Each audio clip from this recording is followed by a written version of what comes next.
Second episode में हम एक आदमी को देखते हैं जो कि जमीन खोद रहा होता है और जमीन खोदते खोदते वो जमीन के अंदर गिर जाता है और वहां पर बेहोशी की हालत में घुंघटन पड़ा होता है और उसके बाद घुंघटन उड़ जाता है और वो उस आदमी के फेस पर अपना हाथ रखता है और उसका फेस जला देता है और उस आदमी की सारी एनर्जी वो अपने अंदर ले लेता है और वो आदमी वहीं पर मर जाता है। उसके बाद सीन शिफ्ट होता है और हमें वही सीन दिखाया जाता है जहाँ पर घुंघटन उन सफेद संतों के सामने खड़ा होता है और वो उनके लीडर को कहता है कि मैं तुम्हारी बात कैसे मान लूं। तो उनका लीडर कहता है कि मानना या ना मानना वो तो तुम्हारे हाथ में है, लेकिन यही सच है।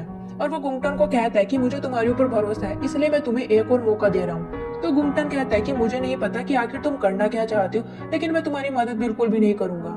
तो लीडर कहता है कि मैंने तुम्हें उस नरक से बाहर निकाला है और तुम्हें क्या लगता है कि हम जैसे लोगों को तुम्हारी जरूरत है।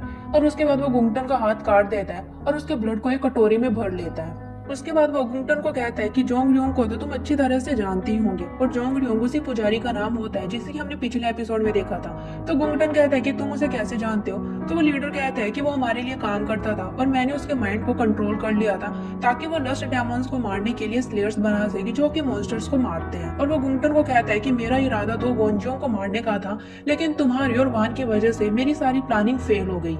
और वो लीडर गुंगटन को कहता है कि अपने इस इरादे को पूरा करने के लिए मैंने तुम्हें उसे नरक से बाहर निकाला है और मैं तुम्हें एक और मौका दे रहा हूँ। उसके बाद वो गुंगटन के ब्लड से बहुत सारी मॉन्स्टर्स को जगा देता है और उसके बाद हम देखते हैं कि गुंगटन की बाजू भी वापस आ जाती है। तो वो लीडर गुंगटन को कहता है कि क्या अब तुम मेरे साथ काम करने के लिए रेडी हो। तो गुंगटन कहता है कि आखिर तुम चाहते क्या हो। तो लीडर कहता है कि मैं इस दुनिया को एक ऐसी दुनिया बनाना चाहता हूँ जहाँ पर हम जैसे सफेद सन और तुम जैसे लोग रह सके। तो गुंगटन कहता है कि मेरा ऐसा कोई भी इरादा नहीं है, मैं बस वंजियों और उन सभी लोगों को मार देना चाहता हूँ जिन्होंने मुझे राक्षस बनाया और मेरे साथ इतना गलत किया। तो गुंगटन लीडर को कहता है कि अगर तुम भी ऐसे चाहते हो तो मैं तुम्हारी हेल्प कर सकता हूँ। उसके बाद सीन प्रेजेंट की तरफ शिफ्ट होता है जहाँ पर हम मिहो को देखते हैं और वंजियों के मरने के बाद मिहो ने दूसरा जन्म लिया होता है। तभी मिहो को अपने रूम के बाहर वान दिखाई देता है और वो उसके पास जाती है, लेकिन वान मिहो के ऊपर काफी गुस्सा होता है क्योंकि मिहो उसे बिना बताए जोहान के भाई की हेल्प करने के लिए गई थी।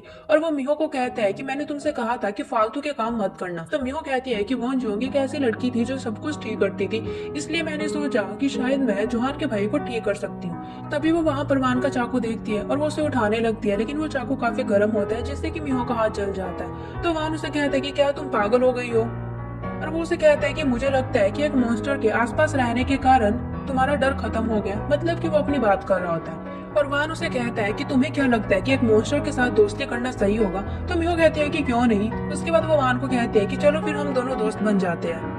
और तभी वान को बेगजू की कही हुई बात याद आती है जिसमें बेगजू से बताती है कि लोग पुनर्जन्म इसलिए लेते हैं क्योंकि वो अपने पिछले जन्म के पश्चाताप और पापों को ठीक करना चाहते हैं। और उसके बाद हम जोहान को देखते हैं जो कि चर्च में बैठा होता है और वहाँ पर मिस्टर बटलर चेन आता है और वो जोहान को कहता है कि तुम परेशान मत हो, तुम्हें बस मिहो को प्रोटेक्ट करने के मिशन के ऊपर फोकस करना है। और ये सुनने के बाद जोहान को वान की कही हुई बात याद आती है जिसमें कि वान जोहान को कहता है कि तुम्हारी वजह से मीहो फिर से खतरे में पड़ सकती है। और वो उसे कहता है कि तुम मेरा टेस्ट करना चाहते थे ना कि मैं मीहो को प्रोटेक्ट कर सकता हूँ या नहीं, लेकिन अच्छे से सोच के बताओ कि मेरा टेस्ट करने की जरूरत है या फिर तुम्हारा। और उसके बाद हम देखते हैं कि जोहान मिस्टर बटलर की कही हुई बात का रिस्पॉन्स नहीं करता और मिस्टर बटलर वहां से उठकर चला जाता है। और जोहान अपने भगवान की तरफ देखते हुए सोचता है कि मुझे नहीं पता कि अब क्या सही और क्या गलत। और उसके बाद हम देखते हैं कि मीहो वान के साथ अपने फ्रेंड सुजिन के कैफे आती है। सुजिन ने स्कूल में अपना रेजिग्नेशन लेटर दे दिया होता है और अपने बीएफ के फ्यूनरल के बाद वो सबको बिना बताए यहाँ से जा चुकी होती है। तभी मीहो को अपने फ्रेंड के साथ बिताए हुए पुराने मोमेंट्स याद आने लगते हैं और वो बहुत ज्यादा सैड हो जाती है। तभी मीहो के पास उसके फ्रेंड का टेक्स्ट आता है और वो उसे कहती है कि मुझे माफ कर दो, मैं तुम्हें बिना बताए यहाँ से चली गई, लेकिन मैं बिल्कुल ठीक हूँ। और वो कहती है कि हम जल्दी मिलेंगे। उसके बाद मीहो वान को कहती है कि मेरे साथ चलो। तो वान कहता है कि तुम कहाँ जा रही हो। तो मीहो कहती है कि मैं किसी को खोना नहीं चाहती और वो वान के साथ वहां से चली जाती है। उसके बाद हम बेगजू और योमजी को देखते हैं और बेगजू योमजी को बता रही होती है कि यहाँ पर भगवान के 40 बच्चों को सील कर दिया गया है। तो योमजी कहती है कि तुम ये स्टोरी मुझे बहुत बार सुना चुकी हो और तुम इस स्टोरी पर विश्वास कैसे कर सकती हो। उसके बाद वो वहां से जाने लगती है। तो योमजी बेगजू को कहती है कि अगर ये बात सच है तो मुझे बताओ कि अभी वो 40 बच्चे कहाँ हैं। और तभी वहां पर मीहो और वान आ जाते हैं। उसके बाद मीहो बेगजू को कहती है कि मैं सब कुछ ठीक करना चाहती हूँ, तो मुझे बताओ कि मैं वोंजुंग कैसे बन सकती हूँ। और वान उन दोनों को बाहर से देख रहा होता है। तो बेगजू मीहो को कहती है कि वोंजुंग ने तो अपनी पूरी लाइफ प्रैक्टिस में निकाल दी, लेकिन तुम अभी इंसान हो, ये तुम्हारे लिए बहुत ज्यादा मुश्किल होने वाला है, क्या तुम कर सकती हो। तो मीहो कहती है कि हाँ मैं कर सकती हूँ। उसके बाद बेगजू एक मिरर लेकर आती है और वो वान को कहती है कि अभी थोड़ी देर के लिए तुम यहाँ से चले जाओ। और वो मीहो को उस मिरर में देखने के लिए कहती है। और जैसे ही मीहो मिरर में देखती है तो उसे पुराने जन्म के अपने कुछ मोमेंट्स याद आने लगते हैं, जिससे कि मीहो को बहुत ज्यादा तकलीफ होने लगती है। तो बेगजू से कहती है कि मैंने तुम्हें कहा था ना कि तुम्हें बहुत ज्यादा मुश्किल होने वाली है।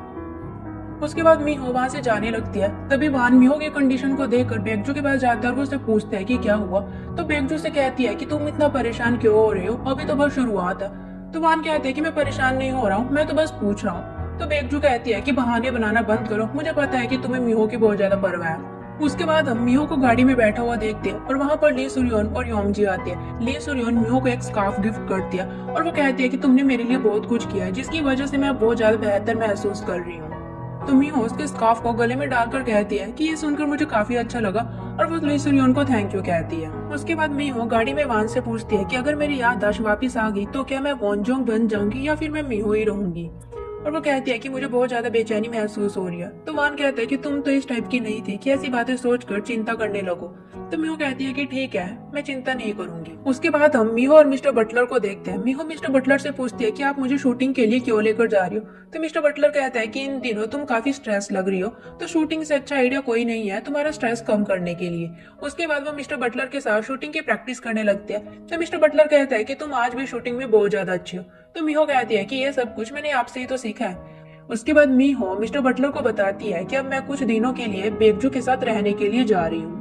उसके बाद हम देखते हैं कि मीहो अपना सामान पैक कर रही होती है और तभी वहां पर जोहान भी अपना सामान लेकर आता है और वो कहता है कि मैं भी तुम्हारे साथ जा रहा हूँ। उसके बाद हम देखते हैं कि वान मीहो को कह रहा होता है कि जोहान हमारे साथ नहीं आ सकता। तो जोहान कहता है कि मैं यहाँ पर अकेला नहीं रह सकता, ये तो मेरे लिए काफी डिप्रेसिंग हो जाएगा। तो वान उसे गुस्से में कहता है कि मैं तुम्हें 2 हिस्सों में काट दूंगा, अब तुम डिसाइड करो कि तुम हॉरिजॉन्टली कटना चाहते हो या फिर वर्टिकली। तो जोहान कहता है कि हॉरिजॉन्टली ठीक है। और तभी वहां पर मिस्टर बटलर आता है और वह जोहान को कहता है कि वान तुम्हें 2 हिस्सों में काटने की बात कर रहे हो, तो तुम हार क्यों नहीं मान लेते। तो जोहान कहता है कि नहीं, मुझे इनके साथ जाना ही है। तो वान कहता है कि हम वहां पर छुट्टी मनाने के लिए नहीं जा रहे हैं, लेकिन फिर वान मान जाता है। उसके बाद हम देखते हैं कि वो तीनों बेगजू के घर पर पहुंच जाते हैं। उसके बाद मीहो जोहान को बताती है कि ये बेगजू है। तो जोहान बेगजू को हेलो कहता है और वो कहता है कि आपसे मिलकर अच्छा लगा। और जोहान बेगजू को कहता है कि आपकी ड्रेस तो काफी अच्छी लग रही है। तो बेगजू जोहान को कहती है कि तुम तो पुजारी मिस्टर चांग से बिल्कुल अलग हो। तो मीहो कहती है कि ये पुजारी मिस्टर चांग कौन है, क्योंकि मीहो को नहीं पता कि मिस्टर बटलर चांग भी एक पुजारी है। लेकिन बेगजू कुछ नहीं कहती। उसके बाद बेगजू मीहो को कहती है कि तुम इन कपड़ों में ट्रेनिंग नहीं कर सकती। उसके बाद मीहो वॉन्जोंग जैसी ड्रेस डालकर आती है और उसे देखकर वान उसे देखता ही रह जाता है।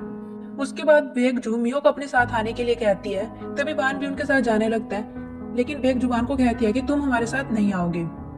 तो वान कहता है कि ओके ठीक है, लेकिन तुम सावधान रहना। और उसके बाद जोहान बेगजू के साथ जाने लगता है, लेकिन वान जोहान को भी अपने साथ लेकर चला जाता है। उसके बाद बेगजू मीहो को उस पेड़ के नीचे लेकर जाती है जहाँ पर पहले वॉन्जोंग प्रैक्टिस किया करती थी। उसके बाद बेगजू मीहो को कहती है कि तुम अपनी पूरी बॉडी के साथ धरती से एनर्जी रिसीव करने की कोशिश करना।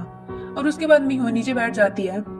तो बेगजू मीहो को कहती है कि यह दुनिया 5 एनर्जी से बनी है, जो कि पानी, मिट्टी, हवा, सूरज और आकाश है।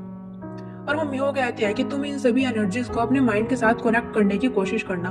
तो मीहो कहती है कि मैं ये कैसे कर सकती हूँ। तो बेगजू से बताती है कि तुम्हारे अंदर एक मैजिक मिरेकल है और जब ये एनर्जीज के साथ भर जाएगा तो तुम्हारी बॉडी शाइन करने लगेगी। लेकिन जैसे जैसे तुम्हारी एनर्जी बढ़ेगी वैसे वैसे तुम्हारा दर्द भी बढ़ता जाएगा। वहीं दूसरी तरफ हम जोहान और वान को देखते हैं, जो कि एक दूसरे से काफी दूर दूर बैठे होते हैं। और तभी वहां पर बेगजू आती है और वान भागते हुए बेगजू के पास जाता है और उससे पूछता है कि तुम अकेले क्यों आई हो, मीहो कहाँ पर है। तो बेगजू से कहती है कि मैंने मीहो को बता दिया है कि कैसे कैसे करना है, अब तुम उसके पास जा सकते हो, लेकिन तुम उससे 50 कदम दूर रहना, क्योंकि उसकी एनर्जी तुम्हारे लिए हानिकारक हो सकती है। उसके बाद वान वहां से चला जाता है और जोहान भी वान के साथ जाने लगता है, लेकिन बेगजू जोहान को रोक लेती है और वो कहती है कि तुम एक बुढ़िया को ऐसे अकेले छोड़कर कैसे जा सकते हो।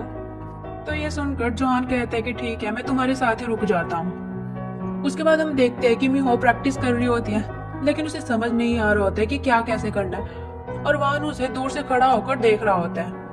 वहीं हम जोहान और बेगजू को देखते हैं। जोहान कुछ लकड़ियां काट रहा होता है और बेगजू खाने की तैयारी कर रही होती है। तो बेगजू जोहान को बताती है कि इस ट्रेनिंग के बाद मीहो की बॉडी अंदर से काफी गर्म हो जाएगी, लेकिन बाहर से उसकी बॉडी काफी ठंडी रहेगी। इसलिए ट्रेनिंग के बाद मीहो को खुद को गर्म पानी में रखना होगा ताकि उसकी बॉडी का अंदर और बाहर का टेम्परेचर मेंटेन रहे। और वो जोहान से पूछती है, लेकिन तुम क्यों चाहते हो कि वॉन्जियोंग की पावर वापस आ जाए। तो जोहान कहता है कि मैं इस दुनिया को बचाना चाहता हूँ और मेरा जन्म भी इसीलिए हुआ है।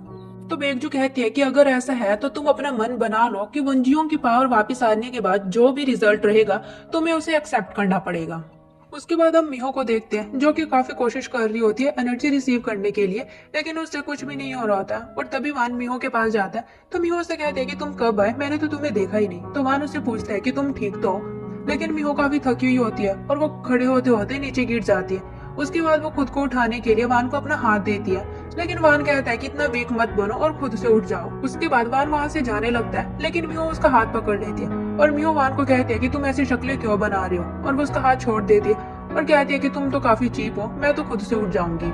उसके बाद मियो कहती है कि मुझे काफी ठंड लग रही है और वहां से जाने लगती है। तभी वान अपना कोट उतार कर मियो को डाल देता है और इससे मियो काफी खुश हो जाती है। उसके बाद वो दोनों वहां से चले जाते हैं। तभी जाते हुए मियो वान से पूछती है कि वन जियोंग कैसी लड़की थी। तो वान कहता है कि मुझे नहीं पता। तो मियो कहती है कि अगर तुम मुझे उसके बारे में बताओगे तो शायद ये मेरी याददाश्त वापस लाने के लिए हेल्प कर सकता है। तो वान उसे बताता है कि मियो काफी ब्रेव लड़की थी। तो मियो कहती है कि मुझे उसके बारे में और भी बताओ। तो वान कहता है कि मुझे याद नहीं है। तो मियो कहती है कि ऐसा इसलिए है क्योंकि तुम बूढ़े हो गए हो। तो मियो वान को कहती है कि मुझे सच सच बताओ कि तुम कितने साल के हो और तुम्हारा बर्थडे कब आता है। तो वान कहता है कि मुझे कुछ भी याद नहीं है। तो मियो हंसते हुए कहती है कि तुम्हें तभी याद नहीं है क्योंकि तुम बहुत ज्यादा बूढ़े हो चुके हो।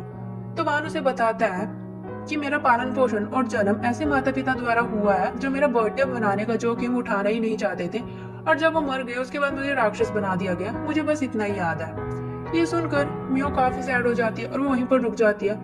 तो वान इसे पीछे मुड़कर कहता है कि तुम क्यों रुक गई। तो मियो कहती है कि कुछ नहीं। उसके बाद वो दोनों वहां से चले जाते हैं।